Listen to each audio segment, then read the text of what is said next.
Bonjour, aujourd'hui il est question de miel pressé, mais ça sera après le générique.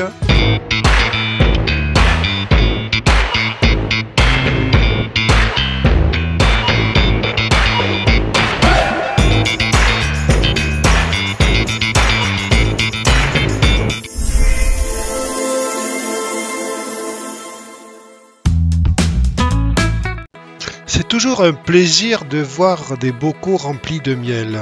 Mais comment le récolter ce miel? Comment le mettre en bocal? Une fois qu'on a récupéré les cadres de la hausse, il y a plusieurs façons de récolter ce miel.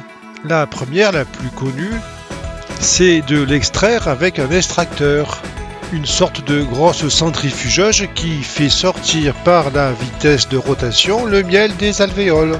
Aussi, pour que ce soit plus facile, il faut retirer avec un grand couteau qui peut être chauffant les opercules de cire de ces alvéoles. Cela s'appelle désoperculer.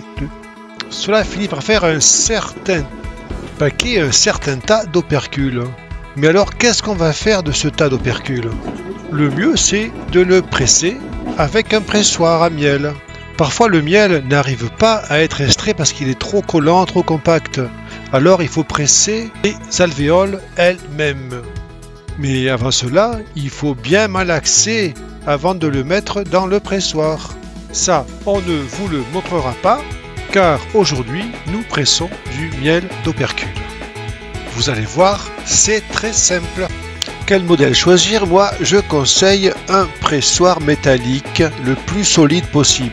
Il contient un cylindre métallique perforé dont les trous doivent aller jusqu'en bas, donc ici, il est à l'envers.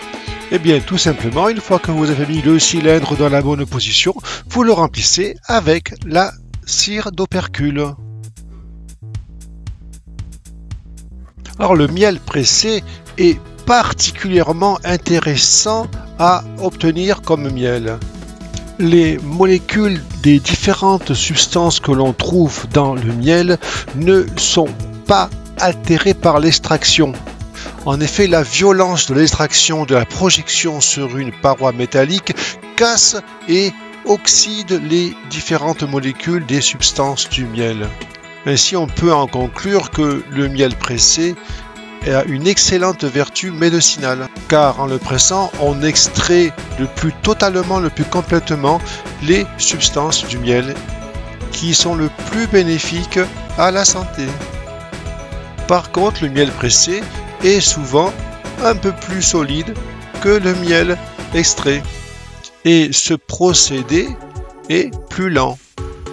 Donc là, nous finissons de remplir le cylindre intérieur et je vous montrerai la suite.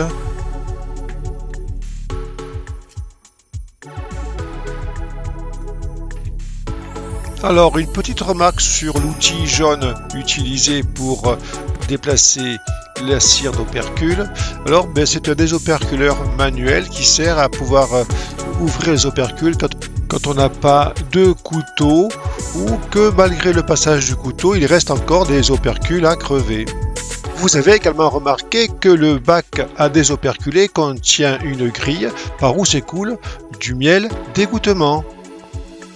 Une autre façon pour obtenir du miel extrêmement intéressante pour la santé. Donc vous constatez, c'est relativement long et d'où l'expression, pour avoir du bon miel pressé, eh bien il ne faut pas être pressé. On finit le travail avec une raclette pour ne rien oublier au fond du bac.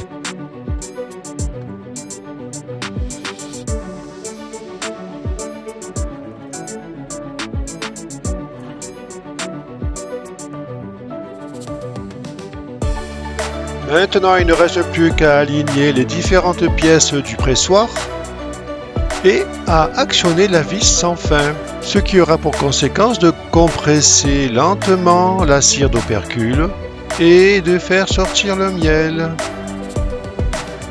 Démonstration.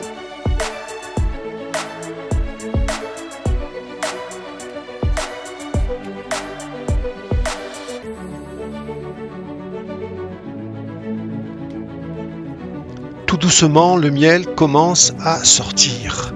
C'est le moment magique. Vous remarquez que nous avons installé un récipient devant l'orifice de sortie du pressoir.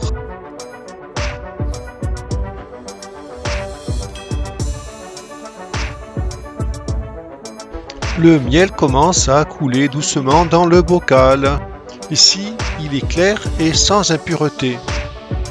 Si le miel possède des impuretés, des petits débris de pâte ou autre, c'est pas grave.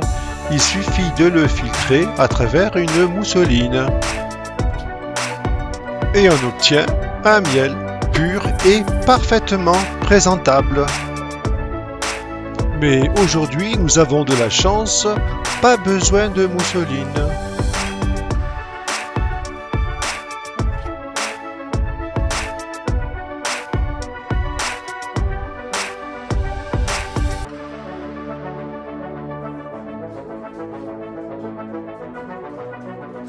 Au bout d'un moment, ça ne coule plus.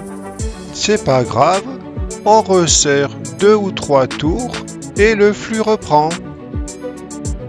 Voilà, je vous remercie d'avoir regardé cette vidéo jusqu'au bout. J'espère vous avoir appris quelque chose. Si cela vous a plu, n'hésitez pas à liker, à vous abonner et à la partager cette vidéo. C'est comme ça qu'elle vive sur YouTube. Au revoir et à la prochaine fois.